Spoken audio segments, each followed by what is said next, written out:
Hello students, welcome to your own channel Bank Prep Galaxy. देखो, RRB का notification आ गया। 21 तक तुम्हें अप्लाई कर देना। ध्यान रखना, ज़्यादा टाइम नहीं बचा है। क्या एक क्वेश्चन हमेशा आता है कि सर कौन से स्टेट से डालना है। ठीक है, मे बी कि कल मैं उस पर एक वीडियो लेके आऊँगा। ठीक है, आज जो मेन रहेगा कि हम लोग क्या करें कि इस बार हमारा IBPS RRB डेफिनेटली निकल जाए। ठीक है, कौन सा स्टेट क्या है, ये सब चीज़ें हम लोग कल डिस्कस करेंगे। आज हम लोग ये देखते हैं। देखो, एग्ज़ाम की अगर बात करें तो एग्ज़ाम तुम्हारा, अगर मैं क्लरिकल की बात करूं तो तुम्हारे पास ऑलमोस्ट 3 महीने का टाइम है। ये रेयर होता है कि तुम्हारा नोटिफिकेशन आने के बाद तुमको प्रीलिम्स के लिए 3 महीने का टाइम मिल जाए। ठीक है, तो ये है कि इस बार हमें 3 महीने का टाइम मिला है। ठीक है, हम लोग बाकायदा ऐप पर एक प्रॉपर क्लास भी चलाएंगे नॉर्मल, क्योंकि देखो क्या है कि 3 महीने में मैं ये बिलीव करता हूँ कि अगर तुमने थोड़ा बहुत भी पहले से प्रैक्टिस किया हुआ है तो 3 महीने का टाइम सफिशिएंट है जिसमें कि हम लोग क्रैक कर सकते हैं। पीओ की अगर बात करूँ तो पीओ में तुम्हारे पास लगभग 2.5 महीने का टाइम है। ठीक है, मेंस में पीओ का तुम्हारा 28 दिसंबर का होगा। अगेन तुम्हारे पास क्लरिकल के मेंस के लिए अच्छा खासा टाइम। देखो यहाँ पर क्या है कि तुम्हारे पास मात्र 1 महीने का टाइम है, 23 नवंबर 28 दिसंबर। अगर मैं ये एज्यूम करता हूँ कि तुम्हारा जैसे भी पड़ता है तो लगभग 1 महीना 5 दिन का टाइम है। लेकिन अगर किसी का क्लरिकल में 6 तारीख को है तो लगभग 1.25 महीना, और अगर 14 तारीख को भी है तो भी उसके पास 1.5 महीने का टाइम है, तो सफिशियंट होता है। बट हम लोग ये मान के चलें कि अगर थोड़ा सा प्रॉपर वे में करेंगे, अगर तुम लोगों में से कुछ लोग दोनों एग्ज़ाम दे रहे होगे तो अभी हम लोग बैचेस स्टार्ट जो करेंगे उस बैच में ये रहेगा कि दोनों ही को मैं बैलेंस करके चलने की कोशिश करूँगा। ठीक है, कुछ चीज़ें हम लोग एक ही करवाएंगे जो कि दोनों में हो जाएगा। मान लो कि प्री है, प्री मेरे हिसाब से क्लरिकल और पीओ में बहुत डिफरेंस नहीं होता है तो वो हम लोग एक चलाएंगे। मेंस का डेफिनेटली हम लोग 2 बैचेस में, जो तुम्हारा पीओ का है उसके बैचेस हमें जल्दी स्टार्ट करने पड़ेंगे, हम लोग जल्दी करेंगे। वैकेंसीज, हालांकि ये 13,217 वैकेंसी तुम्हारे पास कह लो कि सबका है, जिसमें कि स्केल 2 स्केल 3 भी है। बट अप्रॉक्सली क्लर्क में तुम्हारे पास 8,000 वैकेंसी है और पीओ का तुम्हारा 4,000 वैकेंसी, 7,900 3,900 टू बी प्रिसाइज तुम्हारा वैकेंसी है। ठीक है, अब इसमें से क्या है कि चूँकि कुछ बैंक्स ने अभी डिक्लेयर नहीं किया है और अभी सफिशिएंट टाइम है, तो मैं ये मान के चलता हूँ कि 8,000 और 4,000 तो रहेगा ही रहेगा। इससे ऊपर जा सकता है, इससे कम होने के चांसेस नहीं है।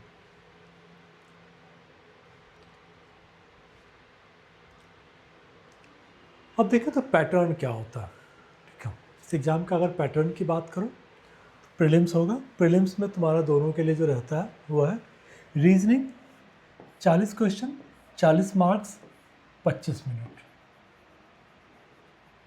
ठीक है, 40 क्वेश्चन, 40 मार्क्स, 25 मिनट। मैथ्स में तुम्हारे पास एक प्रॉब्लम है, 20 मिनट ही दे रहा है। तो ऑब्वियसली हमारी प्रैक्टिस जो है वो इतनी होनी चाहिए कि ये ईजिली हम लोग निकाल पाए। क्यों मैं बोल रहा हूँ ऐसा? क्योंकि देखो कट ऑफ, देखो कट ऑफ तुम्हें किसी जगह का 45 भी दिख सकता है, लेकिन इसका मतलब ये नहीं है कि 45 पर ही होता है। जिस जगह पे इस साल 45 होगा, अगर लास्ट ईयर 45 रहा होगा तो इस बार मे बी कि वहाँ पे 70, 72, 73 भी पहुँच जाए। तो हम लोग एक बोलते हैं कि 80% टू 90% ये हमारा होना चाहिए। तो बेसिकली हमारी जो प्रैक्टिस होनी चाहिए वो ये होनी चाहिए कि 35 मार्क्स मैं यहाँ से लूँ और 35 मार्क्स मैं यहाँ से लूँ। मतलब 5 क्वेश्चन तक तुम छोड़ना अफोर्ड कर सकते हो। 5 क्वेश्चन से ज़्यादा हम लोग छोड़ने की कोशिश नहीं करें। तुम्हें लग रहा होगा कि कैसे करेंगे, 40 क्वेश्चन 20 मिनट हो जाएगा। ठीक है, हम लोग प्रैक्टिस करेंगे कैसे करना है, ये हम लोग अभी क्लासेस में देख लेंगे।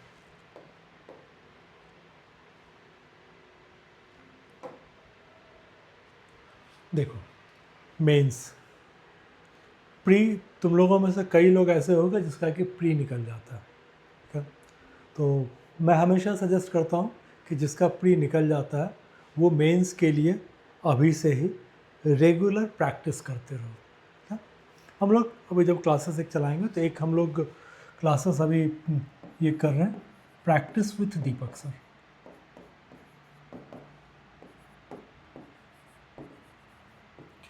एक ये वाला अभी तुम्हें ये YouTube पर भी ये वाला चल रहा है। तो ये बेसिकली मैं इसलिए करवा रहा हूँ कि प्रैक्टिस करते रहो। ठीक है, डेली अगर प्रैक्टिस करोगे, practice is the key to success. तो ये ध्यान रखना, प्रैक्टिस जितना तुम ज़्यादा करोगे उतनी जल्दी तुम्हारे लिए सफलता है तुम्हारे साथ होगी। तो जिसके लिए है कि जो मेंस का है उस हिसाब से। अब अगर इसमें हम लोग देखें कि मेंस में मेरे पास क्या रहता है, 40 question, 50 marks, 30 minute. Reasoning quants में 40 क्वेश्चन, 50 मार्क्स, 30 मिनट। जीए में 40 question, 40 marks, 15 minute. Language English या हिंदी कोई भी ऑप्ट कर सकते हो, 40 question, 40 minute, 40 marks, 30 minute. Computer 40 question, 20 marks, 15 minute. Total तुम्हारे पास 2 घंटे का टाइम होता है। 2 घंटे में तुम्हें इतना ये करना रहता है। कट ऑफ की बात करो तो कट ऑफ इसमें कम रहता है, 40 to 50% रहता है। हम लोग जो प्रैक्टिस रखेंगे वो रखेंगे 60% प्लस के लिए। हम लोगों का जो टारगेट होगा वो होगा 60% प्लस, इसलिए क्योंकि ये कट ऑफ है। फाइनल रिजल्ट इस पर नहीं आएगा। फाइनल रिजल्ट इस पर तभी आएगा जबकि तुम इंटरव्यू में एक्सेप्शनली गुड करो, अच्छा करो। ठीक है, इंटरव्यू के मार्क्स अगर तुम्हारे एक्सेप्शनली अच्छे हैं तो ही तुम इस कट ऑफ पर जा पाओगे। अदरवाइज़ हम लोग बहुत इजीली जो है, पुराने स्टूडेंट्स को मैंने देखा हुआ है, 60 to 70% तो कहीं कोई दिक्कत नहीं होता है, ये इजीली आ जाता है। कैसे, ये हम लोग डिटेल में अभी करेंगे, जब मेंस वाला आएगा ना तो करेंगे। अभी हम लोग चूँकि प्री का है तो अभी हम लोग प्री पर थोड़ा फोकस करेंगे। ठीक है, और जिन लोगों का प्री निकलता रहा है, पहले भी तुम्हारा निकला है, ठीक है, उन लोगों के लिए हम लोग जो मैंने बोला था प्रैक्टिस विद दीपक सर, वो वाला हम कंटिन्यू करेंगे एक बैच।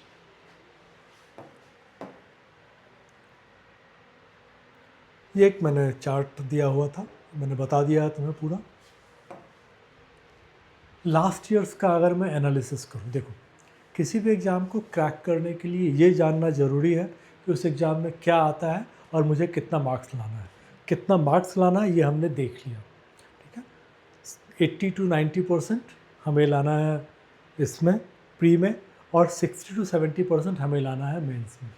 आता क्या है, प्रीलिम्स में अगर देखो, सिंप्लीफिकेशन, अप्रॉक्सीमेशन 10 से 15 क्वेश्चन रहता है। नंबर सीरीज़ 5 रहेगा, क्वाड्रेटिक 3 से 5 रहेगा। कहने का मतलब ये हो जाता है कि तुम्हारा अप्रॉक्स 25 क्वेश्चंस ये स्पीड मैथ्स का रहेगा।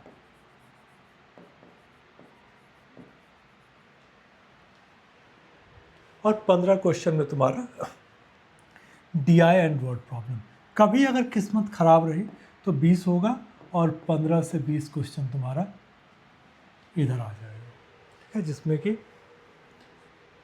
एक DI 5 क्वेश्चन का, एरिथमेटिक वर्ड प्रॉब्लम्स 10 का। इसमें क्या होता है, क्योंकि ये मैंने जो ये वाला तुम्हारा, इसमें ये जो 20 और 25 का, तो ये है तुम्हारा ऑफिस असिस्टेंट, ये क्लरिकल, ये है तुम्हारा PO। ठीक है, तो 15 क्वेश्चन ये कह लो कि ऑफिस असिस्टेंट और 20 क्वेश्चन PO।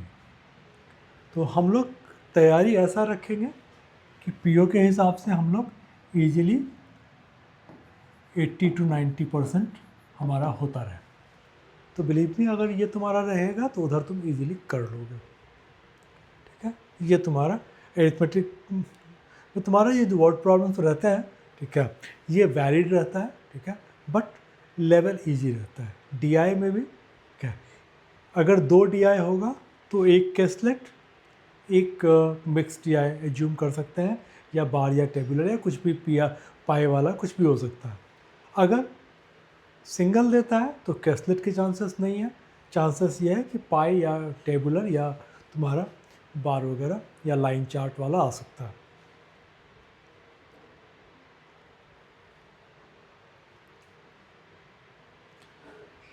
सिमिलरली अगर रीजनिंग की बात करो तो रीजनिंग में तुम्हारा पजल्स एंड सीटिंग अरेंजमेंट 15 से 20 रहेगा। अगर पजल्स की बात करो तो पजल्स में तुम्हारा ये दोनों भी तुम्हारा पजल्स के फॉर्म में ही दे देगा। ब्लड रिलेशन एंड डायरेक्शन ये भी तुमको पजल्स के फॉर्म में दे देगा। और नॉर्मल जो तुम्हारा पजल्स है, box, floor, order and ranking, ठीक है, ये हम लोग सारा का सारा अभी सिस्टमेटिक वे में हम लोग करके देखेंगे। क्या सीलॉग्स 2 से 5 इनइक्वालिटी, ये जनरली मैं इन दोनों से सीलॉग्स एंड इनइक्वालिटी से मैं एज्यूम करता हूँ कि 7 to 8 क्वेश्चंस होना ही चाहिए। तो इस पर हम लोगों को थोड़ा सा प्रैक्टिस रखना पड़ता है। Similarly blood relation and direction से 5 क्वेश्चंस कहीं नहीं गया।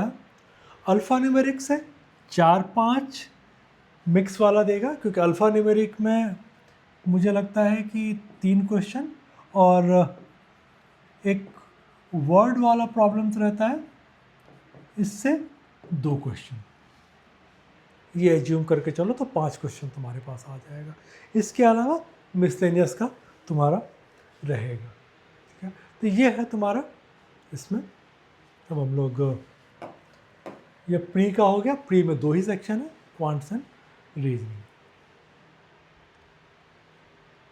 मेंस में अगर क्वांट्स में देखो तो इसमें तुम्हारा टॉपिक्स कम हो जाता है, बट है कि सब कुछ तुम्हारा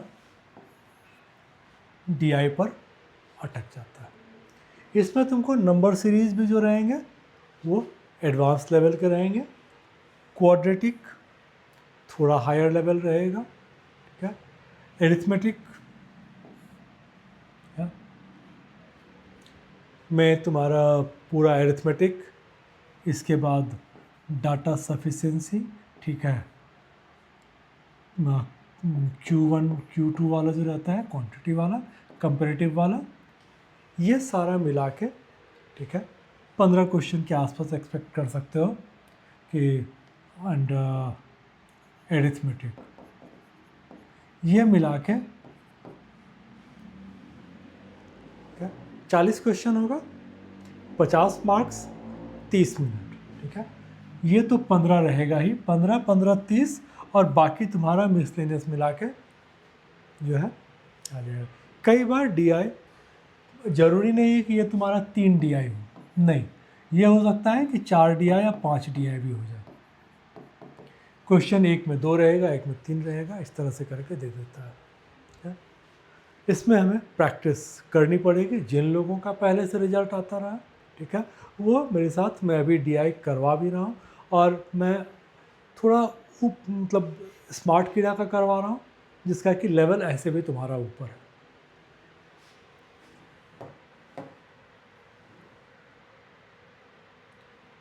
अगर हम लोग रीजनिंग की बात करें तो रीजनिंग में भी इसमें क्या होता है, पजल्स तुम्हारा कॉम्प्लेक्स पजल्स रहेंगे, 20 कहीं नहीं गया है।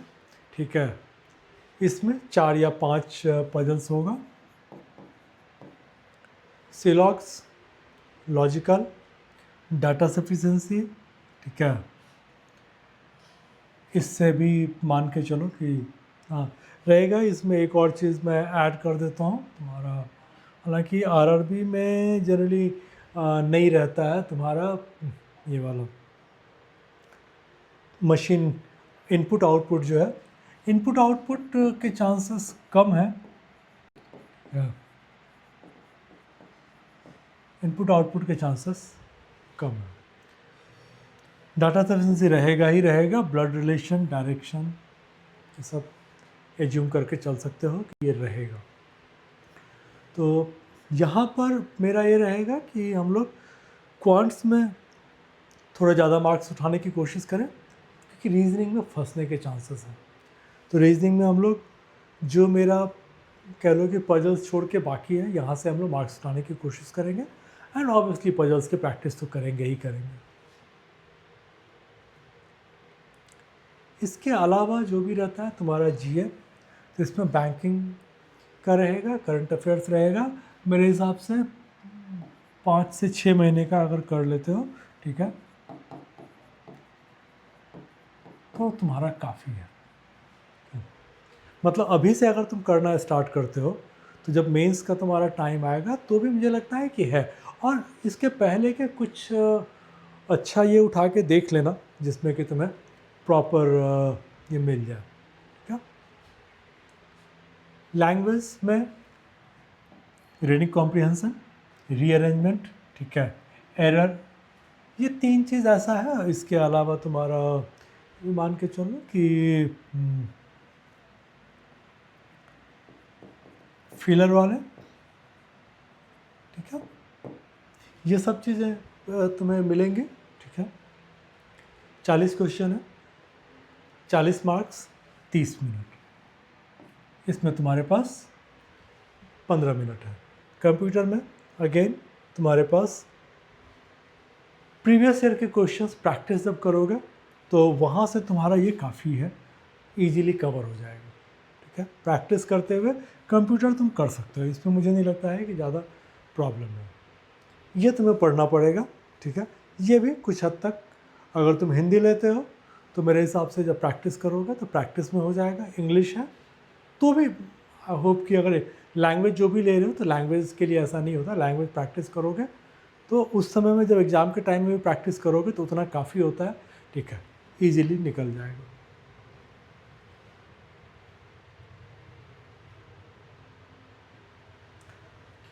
टाइमलाइन, ठीक है, एक बार हम लोग और आएंगे इस पर कि सितंबर में क्या करना, अक्टूबर में क्या करना है, नवंबर में क्या करना है, ठीक है।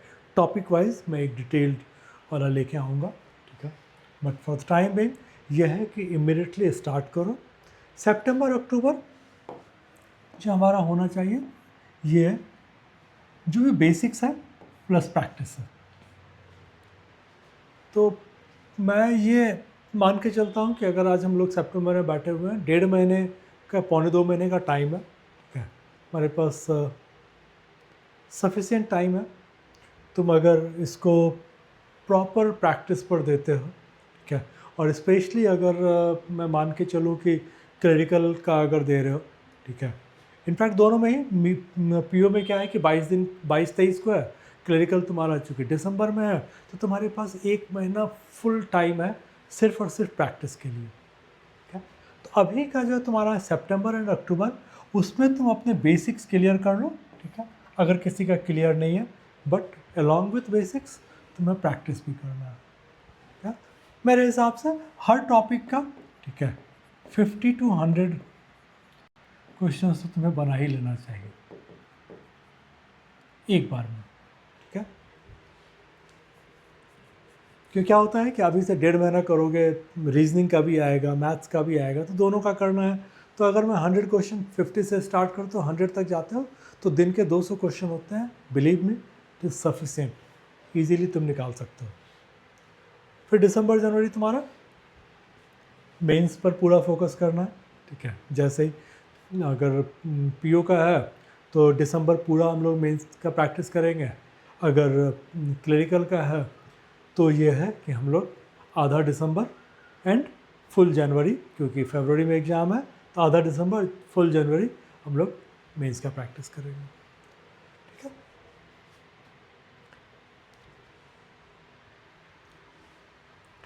जो तुम्हारी स्ट्रैटेजी होनी चाहिए जो प्रूवन है, जो अब तक मैंने देखा हुआ है इतने सालों में, consistent practice, mock test and PYQ। फिर analyse, cut off and focus on strong and weak area.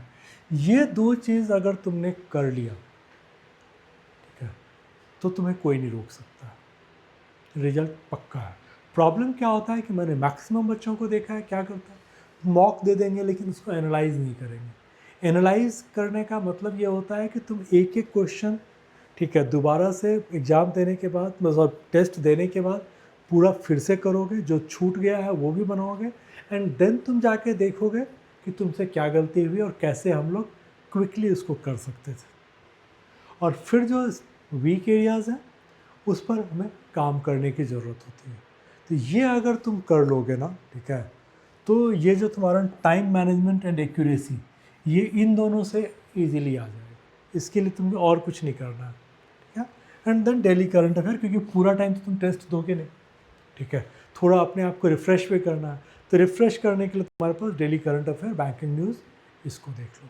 इसमें मैं अभी कमिट नहीं कर पाऊँगा कि मैं इसमें कितना कर पाऊँगा, क्योंकि मेरे पास टाइम बहुत कम होता है, ठीक है। इसमें मैं नॉर्मल क्लास ले लूँ, ये मे बी कि मैं मेंस के टाइम में करवा दूँगा, ठीक है। एंड देन रेगुलर रिवीजन और हेल्दी रूटीन का मतलब ये है मेरा कहने का कि एक टाइम बनाओ, उस टाइम पे स्टिक करो, ठीक है। अगर तुमने क्वांट्स के लिए टाइम दिया हुआ है मॉर्निंग, तो क्वांट्स मॉर्निंग में होना चाहिए। आफ्टरनून अगर रीजनिंग है तो रीजनिंग होना चाहिए। शाम में अगर तुम्हें बैंकिंग देखना है तो वो होना चाहिए, ठीक है। अगर वो स्टिक करोगे अभी से, ठीक है, तो बिलीव में कोई रिजल्ट नहीं रोकेगा, ठीक है। स्टे फोकस्ड, ठीक है। जो भी प्रोसेस हम लोग अभी फॉलो करेंगे, बिलीव मी, ठीक है, इतने रिजल्ट्स आए हैं, ठीक है, तो मुझ पर भरोसा करो, ठीक है, और अपने आप पर ज़्यादा। चलो, ऑल द बेस्ट।